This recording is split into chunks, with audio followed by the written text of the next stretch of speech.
It's a great day to talk hockey on HabsCast.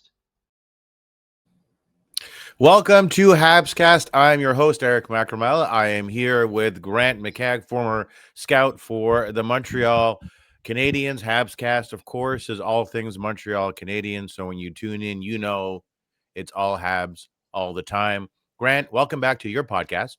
Uh, I'm excited about the season to start. We're starting to get a feel now for what the lines may look like, and we know that when you've got line combinations, Grant, they could change.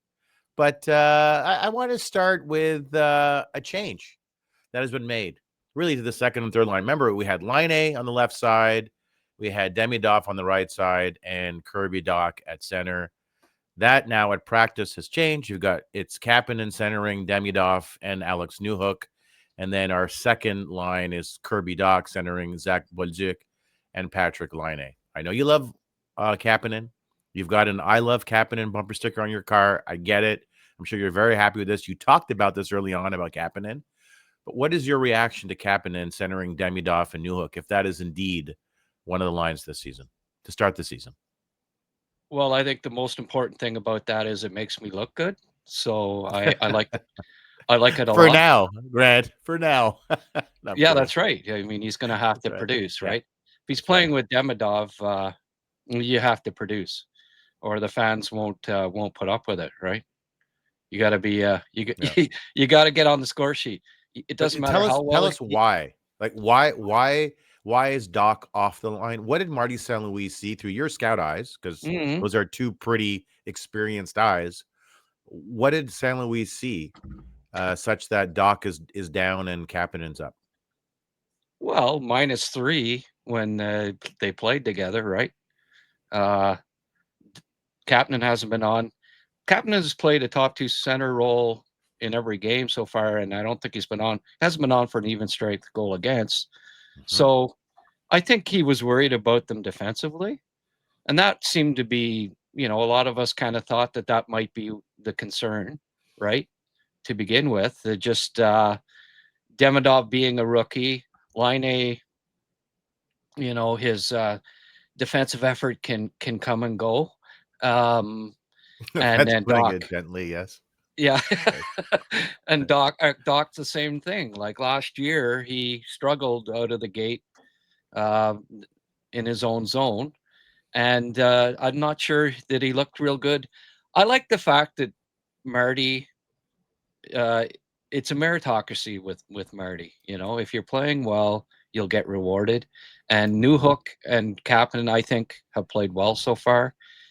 Kapanen hasn't, other than that shootout goal, he hasn't produced offense yet. But Mhm.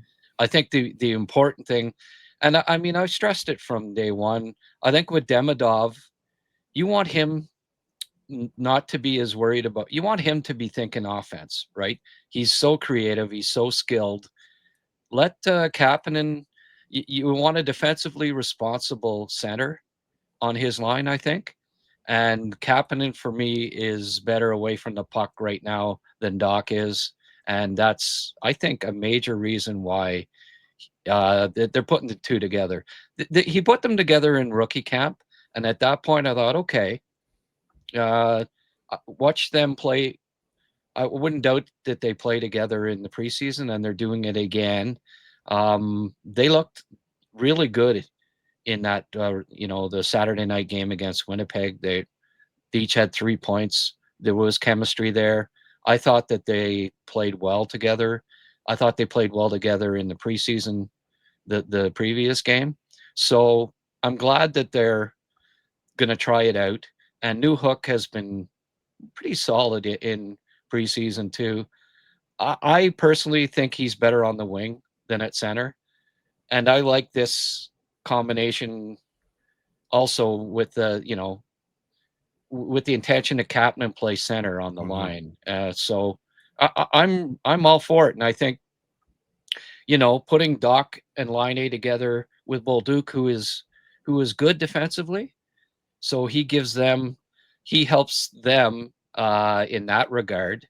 Um, and then in the third line role, where they're not matched up against other teams' top two lines, and it maybe takes the pressure off of Laine and Dach having to be as good defensively as they would be playing against other teams' top two lines in a second line role. All right, so let me play devil's advocate here. All right, so Kirby Dach the past 2 years has played 59 games. So obviously lost a lot of time to injury. When you haven't played hockey in a year, you're not close to game speed. It takes a while to catch up, right? It really does. And he's barely played any camp. So is this an instance you think that could they be reunited down the line? Are the Montreal Canadiens too quick to pull the trigger on that? Or is this an instance?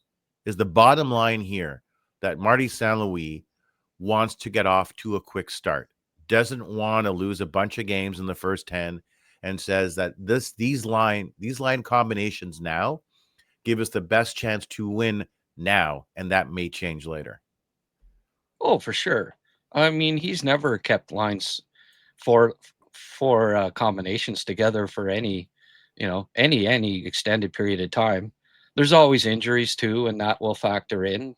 But yeah, he does not want to get off to the poor start that he got off to last year, and I think he thinks that these are the best combinations right now, and if they work, there won't be a change, right? They'll keep them together for till they start to lose. So yeah, you try different things. I, the Canadians struggled with that. I wasn't overly impressed with Dach, Laine, and Demidov as a line. And you want the second line is going to be such a key for the Canadians this year. I do believe they really need. They need to find a combination that works and find it quickly. And for those reasons, Marty's trying this out. And yeah, it may not last long if they don't produce and they're on for goals against. Then they'll change it up. But on the surface, I like the potential of Newhook, Demidov, and Kapanen as a line, especially if Newhook's playing the role that I think he's been asked to play in more of a energy, checking, really be hard on the forecheck, back check hard, utilize that speed, and that will help Demidov, worry about scoring goals and setting up goals. That's Demidov's bread and butter. And I think he'll have that more of opportunity playing with Kapanen and Newhook to do that than if he's playing with Laine and Dach at this point. When I look at Newhook, I understand why he's on the line, and I agree with you. I think he's not a centerman. He's got the wheels to play wing. Doesn't have great hands. Not a great distributor of the puck. But as an F1, I think would be really valuable to this team to get in on the forecheck. Can be really effective. I like him on the wing. I think he's been miscast as a centerman. I understand why he's played center. He plays center on a team that doesn't really have a lot of players that can play center.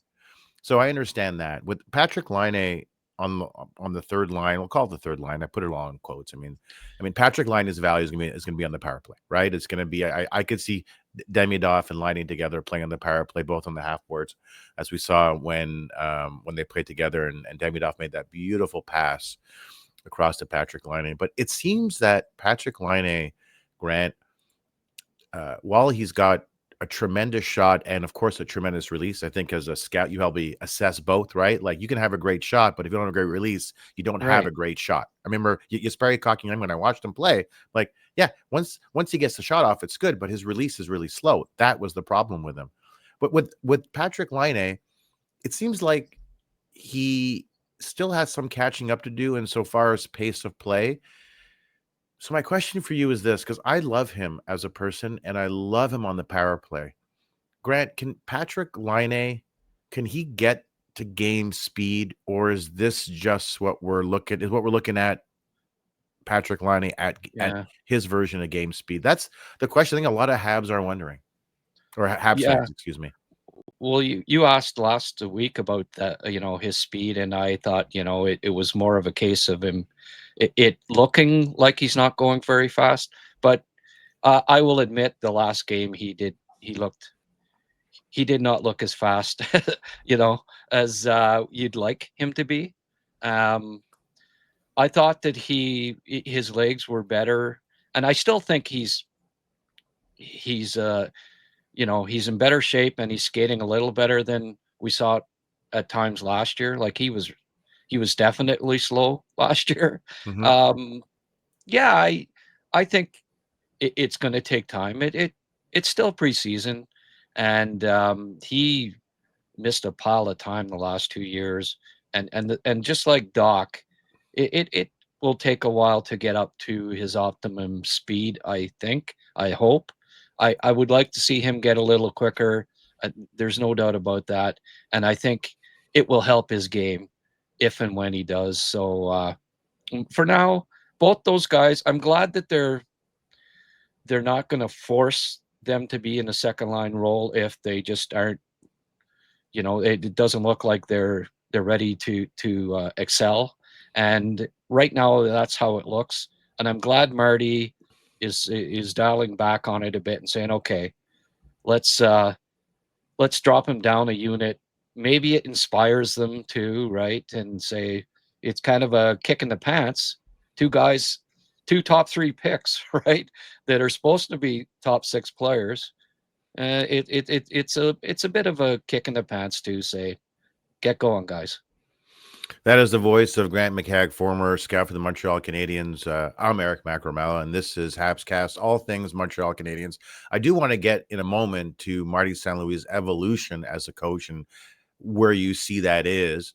But I do have a question. I was watching the last game, and I said, I wonder about Slafkovsky, because we know he gets off to a slow start, and is he best served on that line? I said, you know what? Why don't I just ask Grant when we get onto the podcast? So my question for you is this: you're right, Slafkovsky. Is there value, do you think, in taking Demidov and slotting him in on the right side with Suzuki and Caufield, and dropping Slafkovsky down so that he's playing with either Newhook or with Laine and Dach? Is there, and having this monster line, is there any wisdom in that? Is having Demidov play with Suzuki and Caufield, could that unlock him sooner rather than later? Well, they started Slaf last year off with Dach and Newhook. You look great. And no, he wasn't. Well, before Dach got hurt, was it 2 years ago where they were playing together and they were producing? No, last year at the start of the year, Dach was playing, and he started the year with Laine, or with Slafkovsky and Newhook, and they were like -10 and hardly any points in the first. Slaf, if you'll remember, last year got off to a slow start again, and they started him with Newhook and Dach, and it just didn't work. And then when he finally got back with the big boys, then he started to produce again. I think you leave him right where he is, and if he has the same sort of slow start that he had last year, then yeah, you eventually put Demidov in that spot and see how it works with those two. But I think Marty really wants Slaf to get off to a quick start this year and produce, and his best option for doing that is to have him playing with the two guys that he's produced the most with. So no, I keep Slaf on that line for now. He also brings elements that the other two don't to that line, right? Like he can get the pucks, he can forecheck hard, he can do the hitting, he can do the heavy slogging, and Demidov isn't necessarily going to be doing all those things. So from a complementary standpoint, I like having the big Slovak with the 5'7" winger and the 5'11" center. So what I'm referring to, Grant, is not last season, the season before. And remember when Slafkovsky played with Dach, they had some pretty good chemistry, and Slafkovsky expressed a desire to play with Kirby Dach at that point. Then Kirby Dach went down with an injury. when Dach is at his best, I think he is someone who can protect the puck. He's a decent forechecker. We'll have to see that if he can get to that level again. So when I see the two together, to me, they're not out of place when they do play together. And if they like playing together, maybe that's an option.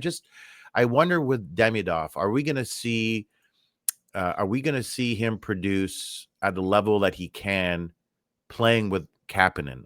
There are some that have concerns with Kapanen, Grant, about his underlying numbers. So just curious as to your view. If Demidov is on that line, you think will have a chance to excel? Will he drive that line? Kapanen's underlying numbers. He was third in points per game in the SHL as a 21-year-old last year. I don't know. Those are overlying numbers, or if that's even a word, as far as I'm concerned. I don't have a problem with his underlying numbers. It's not going to be all about defense or offense with Kapanen too. Like, I keep hearkening back to Steven Stamkos played with Cirelli on their second line, right? They won 2 championships with Cirelli as their second line center. Cirelli is a 45-point scorer for his career. You don't have to have a 70-point second line center when you've got a dynamic winger on that line. And like the thought that, oh, you gotta have an offensive center playing with a rookie that's as skilled as Demidov. No, you need a two-way center that's smart, that's going to protect Demidov when he's doing his stuff in the offensive zone. Kapanen is so he's just always in the right position as far as I'm concerned. And I think he's the perfect guy for Demidov right now. It's not going to be all about, them all getting 80 points this year. It's going to be about them keeping the puck out of their own net and producing when Demidov gets his chances. And, I really think that last year, especially at the start of the year, they were porous defensively. And Marty does not want that to happen again. He wants the team to tighten up, to and 2-2 games late. All it takes for Demidov is one good chance, and he can bury the biscuit and score the game-winning goal. Right?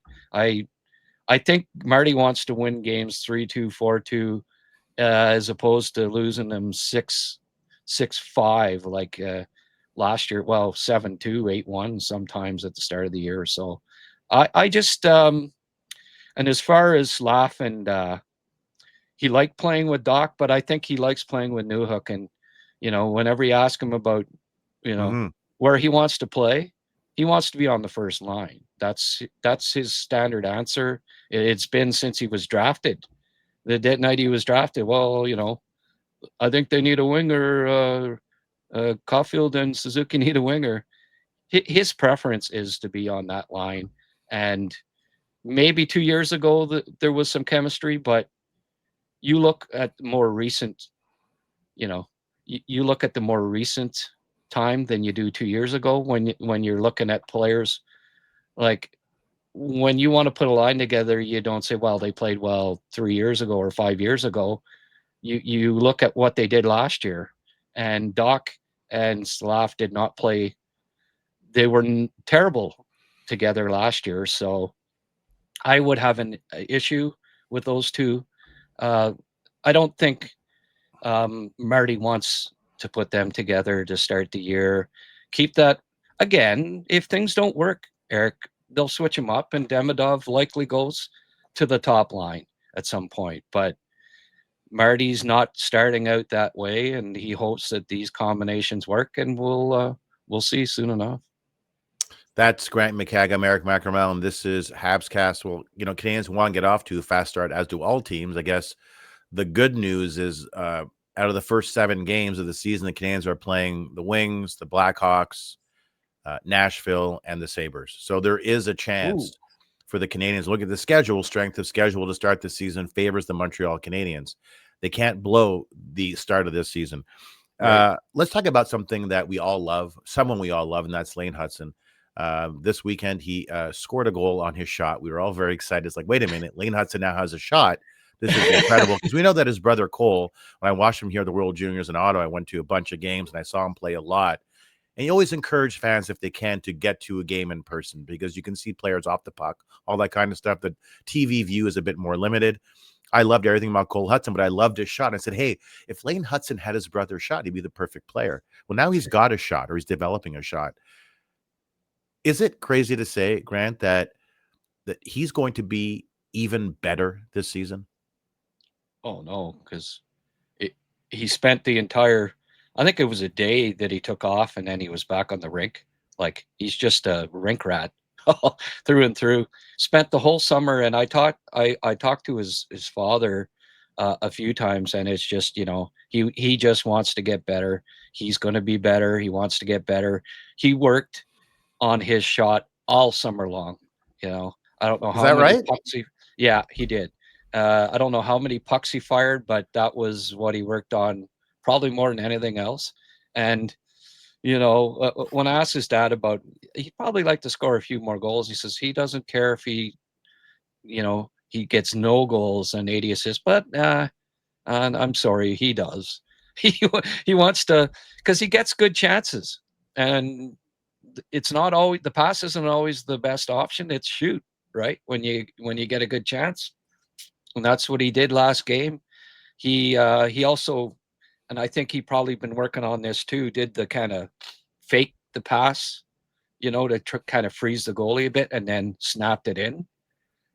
I imagine he's been working on that part too, where you don't always just load up and shoot. You try to freeze the goalie. You know, any kind of advantage you can get on the goalie when you're taking your shot. He's never gonna have 105-mile-an-hour shot. Like, you know, that's just. But you know, all it takes is that one little hesitation by the goalie sometimes, and it doesn't matter how hard your shot Mm-hmm. is, you can beat him if it's accurate. So, yeah, I also think that him having more of a shooting option will also help him with his playmaking. He can because the other teams typically, if they know that you're not going to shoot, or you're Mm-hmm. probably not going to score, that they're going to cut off the pass and let you lob the Yeah, and I puck think in at that's the net. key part, isn't it? Maybe maybe doesn't want to score more goals, but he wants to be a more effective teammate. And Right. by having more options when the puck is on his stick, the opposition is like, well, hang on a second, he's either going to pass or shoot. He's just not a passer now. So it makes Laine Hutson a more effective player, and he Well, understands he helps the team more that way. imagine, you know, how difficult it is to defend him as it is, but then you throw in another wrinkle, and it just another even more difficult to try to stop him. Yeah, It's the it's going same. to be nightmares for. If you saw it was neat to see all of the comments from Leaf players after the last game, and just Yeah. talking about how difficult it is to defend them. So, I'm as a scout, I have to ask you this, right? So Laine Hutson went, I think, 67th overall in the draft in 2022. And I'm pulling up the draft now. He went after a guy named Topi 62. Roni, another guy named Kleb Trikasov out of Russia, guys who haven't played in the NHL. Laine Hutson, if you redo that draft, is a top, I don't know, top 3 pick. I mean, you got, well, I don't know, maybe potentially the top pick of the draft, ahead of Right. Slavkovsky. Whatever. We all have our opinion on that, but he's obviously top 3 or top 5. Yep. As a scout, there is, I would assume for some scouts, they look at a guy his size and say, no, that's just not going to work. The scouts who get it right when they see Laine Hutson, what is it that they see, and how do they conclude, okay, the size won't be an issue? Like, do you have to be like a really good scout? Is that, or just have a different philosophy? How does it work as a scout when you sit down and see Laine Hutson? Well, I don't know that any scouts got it right on Laine Hutson, considering that he went in the 60s, right? 62, I think it was the last pick of the second round. I mean, Montreal picked Beck and Meshar ahead of him, did they not? So were they even right at the end of the day? Like, if they really knew how good he was going to, or had it figured out, they would have picked him ahead of Meshar in the first round, right? But yeah, Laine Hutson, I mean, he, you know, he was 5'8" or listed at 5'8" in his draft year and 155 pounds or whatever. And there'd never been a defenseman that size taken in the first round or that has excelled at the NHL level like he has to start his career. So you can blame NHL scouts for not saying, well, and taking the chance and drafting him high, but there's never been an example of that in the past. And to their, I'll have to give them the benefit of the doubt for that, not picking him as high as they did, because there just hasn't been an example of a guy excelling like him at that size on defense. So, even the Canadians, yeah, they get some credit for drafting him, obviously, but it was after Philip Meshar and Owen Beck, so it's not like they were geniuses in and they knew what other teams didn't know. They didn't pick him till the 60s, right? So, you can only give them so much credit for picking him at that spot. Just like a Kucherov. Like if Tampa really knew how great Kucherov was going to be, they wouldn't have picked him at 56. They'd have picked him in the first round, or Marchand. Like they picked Brian Allen ahead of him, and there's always these examples of, well, that was a great pick by the team, but yeah, sort of. It was a great pick because he dropped to there, and it. Scouting, I always say there's no super scouts. There's always there's some good scouts, but every team has hits and misses, and Montreal is included in that. I think about draft wins. Tim Thomas and Nabokov come to mind. Goalie for the Sharks and goalie for the Bruins. Obviously picked, I think, like 200 plus or something. I think Vauquin also was picked really, really late, along with those two goaltenders in that draft. So this is what the Leafs had to say. Stollards, Laine Hutson is, quote, so shifty, so patient. At the point, he's a special player. Was so fast, feels like he's got one of the best cardios. I feel like he's never stopping. Joshua, quote, hell of a player, really quick and agile. He keeps you guessing, end quote. If you are a scout that recommends to a team, please pick Laine Hutson as soon as possible. Does that guarantee you job security for 10 years? Is it something that really sets you apart from other scouts? Well, I guess so. Did scouts learn from the Laine Hutson mistake by picking Cole Hutson? That's a good point. 43rd overall, second round. Well, Capitals. He's already showing that he should have been a top 15 pick too. It's fair to say, because just like Laine, when you watch them, when you see them excel like they do at the World Junior level and at the college level against very good competition and a lot of 22, 23-year-olds, you know that it's going to translate to the NHL. And like I watched just about every one of Laine Hutson's games in college, and I could see that he was going to be a handful even at the NHL level. It's just, if you're as dominant as he was in college, you're going to be a hell of an NHLer. And I predicted that he would win the Calder. I thought he'd win the Calder and maybe hit 60 points, and he did just that. I predict this year that he may hit a point per game. His shot, I think he's going to score more goals because he's improved it. He worked on it all in the off season. It's gotten better. We already saw it with that one goal. I could see him hitting double digits in goals this year and 70 plus assists. He creates offensive opportunities every game. And even, he goes a game or two without a point, then he'll get 2 or 3 the next game. Like he to me is going to be a point per game defenseman the rest of his career. That's Grant McCagg, American Macramalla. This is HabsCast, all things Montreal Canadiens. You mentioned you saw Laine Hutson. You saw a lot of it, pretty much all of his games in college. As a scout here, are there some skills that you see at that level and say those are more likely to be transferable to the NHL? And are there some skills that are less transferable? So a guy like Laine Hutson, you go, okay, is his skating and shiftiness, is that something he can take with him in the NHL and be successful? So as a scout, what do you sort of focus on and say, okay, this is going to work at the next level? Yeah, well, it was a multitude of things with Hutson. His skating, his competitiveness, like he's not getting run over. He gets knocked down and he's right back up, and he's very competitive. And his IQ. When you combine those three things, they're all elite.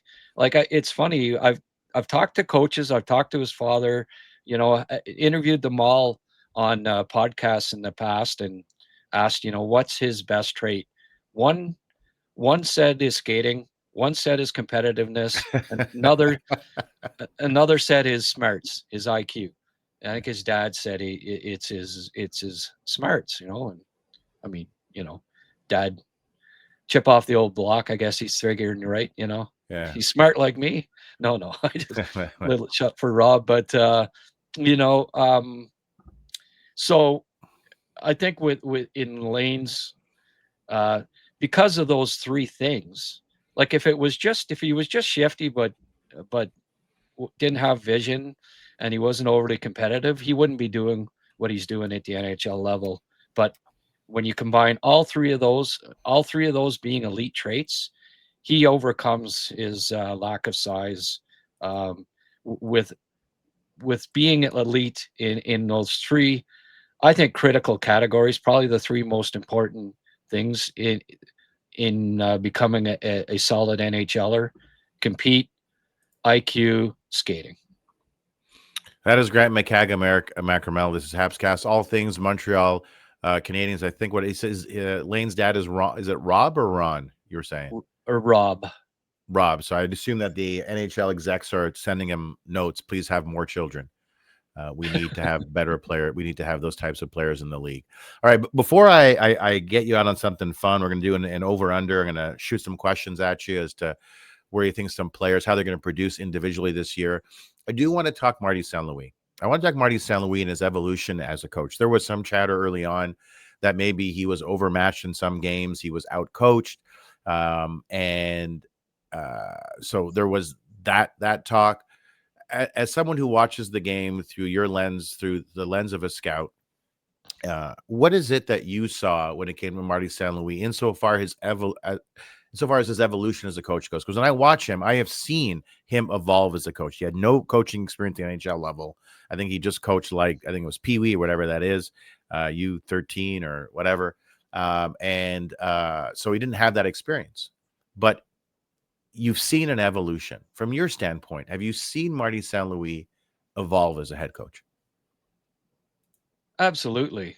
And in part, it doesn't hurt that his team's gotten better as he's evolved as a coach. Laine Hutson can make you look like a smart coach. Better goaltending can make a coach really smart. But no, he deserves credit for his evolving as a coach.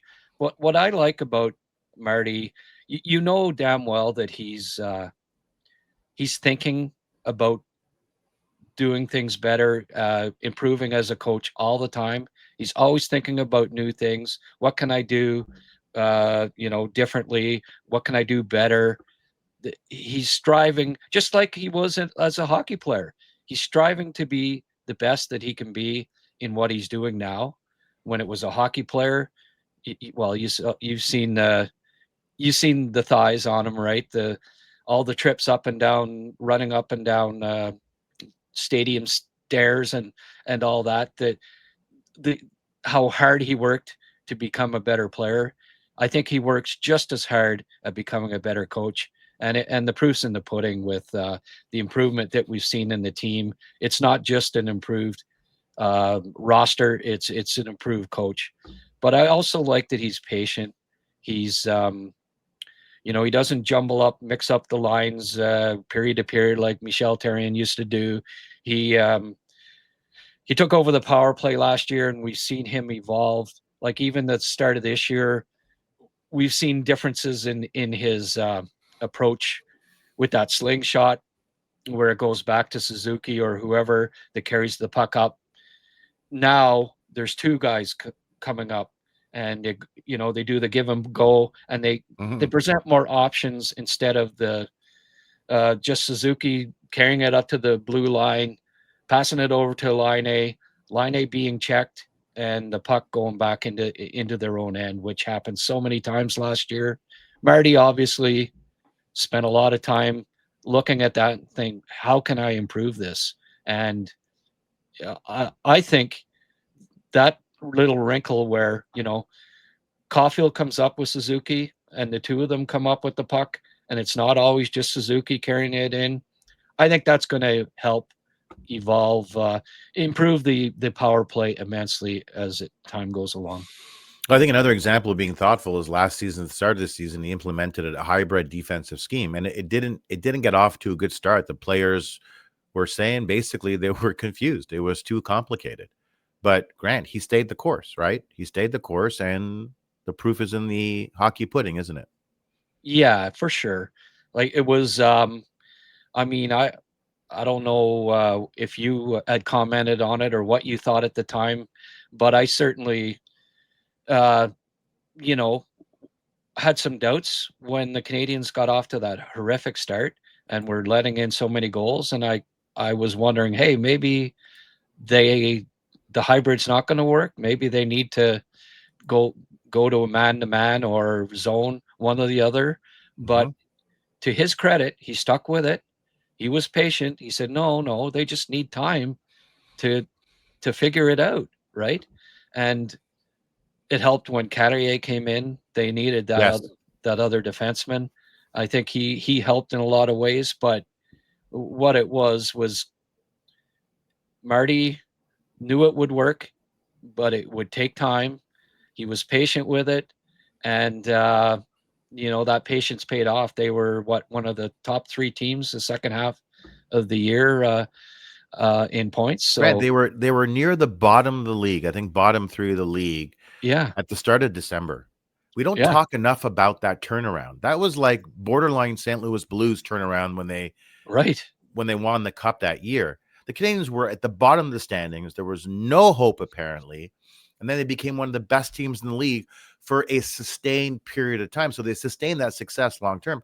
That was, to me, that was an historically great turnaround. How did you see it? Oh, well, remember fans getting the tank fans, right? That always when the team's bad, they get pissed off that they freaking won last night. We're not going to get one of the top 3 picks now. Like, what are you doing, guys? And getting all upset that Montreal was winning games when they were surely going to get one of the top 3 picks in the draft, right? That went on for 2 months, and then finally, wait a sec. We might make the playoffs here, and the tank talk finally dissipated some, but it was right up till February that still fans were saying upset that they were winning games because they weren't going to get one of the top 5 picks anymore. You know what I mean? That experience they got in the playoffs is tremendous experience. They're going to show up this season, the regular season, I think ready to play, and in part because of the experience they had in the playoffs. I think that just makes them all better hockey players, right, Grant? It's huge. Give me the 15th pick in the draft, and what that young core, and it is such a young core, experienced down the stretch. They were playing playoff hockey for 40 games. It was do or die basically from the game 40 on. So it wasn't just the playoffs experience. It was they were playing playoff hockey for 40, 50 games. And what a great experience for all of them. And that's another reason why I think they'll come out of the gate a lot better this year. They now know what level of hockey they need to play at to win. And they're not going to be as lackadaisical a start, I believe, to start this year. As I said before, strength of schedule in the first 7 games favors the Canadians playing the Blackhawks, the Red Wings, the Sabres, the Predators. So that's a great schedule to start the season. On Marty St. Louis, just to tie a bow on that, my own view on Marty St. Louis is I absolutely love Marty St. Louis. To me, he's a modern 2.0 coach. clear communicator. He's thoughtful. He's intelligent. He also understands what success looks like because he's someone who went undrafted, willed his way onto an NHL team, willed his way to the fourth line, third line, yada, yada, first line, and then willed his way to the Hall of Fame. And someone like that understands what you need to do to be successful. He understands that the journey begins when you're drafted. It doesn't end there. That's where it begins. And so he's got the respect of the players. And yeah, he had no coaching experience beyond whatever U13 or whatever it was. But it just goes to show how impressive he is as an individual, because even absent that experience, he was an effective NHL coach. He's getting better. He doesn't lend himself to impulse control.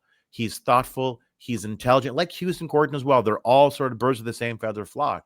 And I take Marty St. Louis as my head coach every day of the week. Yes, there is some lack of experience, but I don't care. I don't care because I see someone who's different. I see someone who players, after he's been coaching them a number of years, love him more and respect him more now than they did back then. And oftentimes with coaches, by year 3 or year 4, it's like, you need to get lost. You need to beat it. We've had enough of you. Marty St. Louis is not like that. All right. I want to get you out on this. We'll play a game called Over Under. I'm going to toss out a name and and a number, and you tell me over under and in a sentence or two why you picked it. So Cole Caufield, number of goals this season, over under 35. Over. How many goals? I think it's 40 to 50, somewhere in the 50. 40s. 50. Okay, I'm going to say Cole Caufield over 35. I think he gets 38 goals this season. Well, he had 37 last year. Yeah. I think he hits 40 if he's healthy. Laine Hutson, over under points this season, 65 points. Probably an easy one. Oh, he'll never hit 65 points, will he? Not in the first game, no. Well, I already said I think he's the point per game guy the rest of his career. So I got to stick with that. I'm not going to change my mind now on that. Yeah, it'd blow my mind. I mean, I wouldn't be surprised if he's top 3 in scoring for the Montreal Canadiens, just given all the power play time he's going to get. And his passing on the power play is absolutely insane. Kirby Dach, how many games does he play? Over under on that, 45. Well, I think the law of averages are in his favor this year, that he plays more than 45 this year. What do you think? I think Kirby Dach is going to play more than 45 games this season. I think I think he's probably in the best shape he's been in a long time, and he's learning maybe how to avoid injury. I don't know how much collagen are in his ligaments and tendons and why they keep tearing, but hopefully this is the season where things turn around. Ivan Demidov, point total for this season, over under 40. Boy, you're being really conservative with these. I got to keep 40. going. I don't know. It's his first year. Yeah. But, Celebrini had how many points last year, and he was 18.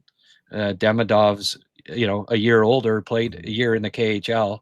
I think you have to look at Michkov, right? What did Michkov? He had 26 goals, 50-plus points. So I think he's better than Michkov. So I think it'll be over 60, but we'll see. All right, let me get you on this then. A little less conservative. Nick Suzuki, point total over under 97 points. And what do you have, 89 last year? Or yeah, he was over a point a game. Yeah. Oh, 97. I'm gonna say under. I think he'll get somewhere between 90 and 95 points this year. I'm gonna be bold on this. If he plays the entire season, and we know he doesn't really miss time, he's our Montreal Canadiens Iron Man. He's our modern day Doug Jarvis, but he can finish. I say he gets 102 points this season. Oh, and Uri Slafkovsky, first year of his big contract, over $7 million a year. Does Uri get more or less than 65 points? That's just right about where I think, somewhere between 60 and 70 points. So, I mean, if it's 64, it's under, I guess. If it's 66, it's over. I say right in that territory, 65 points. And last one for you, Patrick Laine, over under power play goals. does he get more or less than 12 power play goals this season? With Montreal? So do you think there's a chance the Canadiens will trade Patrick Laine? Well, I don't know. he's I think even more of a Y factor than Dach right now. I'm not exactly sure what's going to happen. I was optimistic going into the year. Now I'm a little less optimistic. I 12 power play goals. What did he get? Like 17 and 50 or something last year. So Yep. if he plays the whole year, he can score 12 in his sleep, I think. So I'd have to say, even though I'm really don't know what, I have to temper my predictions from a couple of weeks back thinking that he was going to get 35 plus goals this year. I'm not as certain about that anymore, but yeah, I think he'll get a dozen power play goals easily. All right, I'll get you in on this one, Grant. And on a positive note, Montreal Canadiens this season over under points on the season, higher or lower than 94 points. And I think I know where you stand on this one. Yeah, I think that they may crack 100 this year. I think they're a playoff team out of the, as long as they come out of the gate fast here. I'll know better. Ask me this again at 10 games in. If they start close to what they did last year, then they may not be over 94. But if they have a decent start, and I think they will, 94 for sure, playoffs for sure. I think they might flirt with 100 this year. Don't forget Florida, without Barkov and Tkachuk to start too, right? But the Canadiens swept them last season, though. They were 4-0 against them, so probably shouldn't. I don't think you can do any better than that. But I think they might be able to do that. Florida's going to come back down to earth a bit, and I think the division is up for grabs, and the Canadiens wouldn't shock me if the Canadiens won the Atlantic this year.